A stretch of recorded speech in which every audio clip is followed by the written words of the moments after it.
இந்த வீடியோல அன்பு சகோதரர் அப்துல் பாசித் புகாரி அவர்களுக்கு ஒரு முக்கியமான விஷயத்தை சொல்றேன். சகோதரர் அப்துல் பாசித் புகாரி அவர்கள் உடனடியாக செய்ய வேண்டியது, எந்த வியாபாரத்திற்காக யாரிடம் எவ்வளவு பணம் பெறப்பட்டது, அந்த பணத்துக்கான ஒப்பந்தங்களை எப்படி போட்டீங்க, நீங்கள் செய்த வியாபாரத்தின் தற்போதைய நிலை என்ன, இழப்புகள் எவ்வளவு, நீங்கள் பெற்ற கடனை தீர்க்க உங்ககிட்ட சொத்துக்கள் எதுவும் இருக்கா, உங்கள் கடன் தீர்க்கப்பட தேவையான தொகை எவ்வளவு, இதையெல்லாம் நீங்க நேரலையில விளக்கி உங்கள் கடன் தீர பற்றாக்குறை இருப்பின் ஒரு வங்கி கணக்க அந்த வீடியோல அறிவிப்பு செய்யுங்க. இந்த உம்மத்தில் உலகம் பூரா நல்லவர்கள் ஏராளமானவங்க இருக்கிறாங்க. அவங்க எல்லாரும் தங்களால முடிஞ்ச தொகையை அந்த வங்கி கணக்குக்கு அனுப்பி உங்களை இந்த கடன் நெருக்கடியிலிருந்து இறையருளால் மீட்டெடுப்பார்கள் இன்ஷா அல்லாஹ். இதன் மூலமா தௌஹீது மீது சேற்றை வாரி வீசும் வழிகேடர்களின் முகத்தில் கரிப்பூசம்.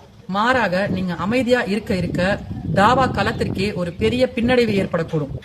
இறைவன் போதுமானவன், அல்லாஹ்வே மிக அறிந்தவன். தயவு செஞ்சு இந்த வீடியோவை அதிக அளவில் ஷேர் பண்ணுங்க.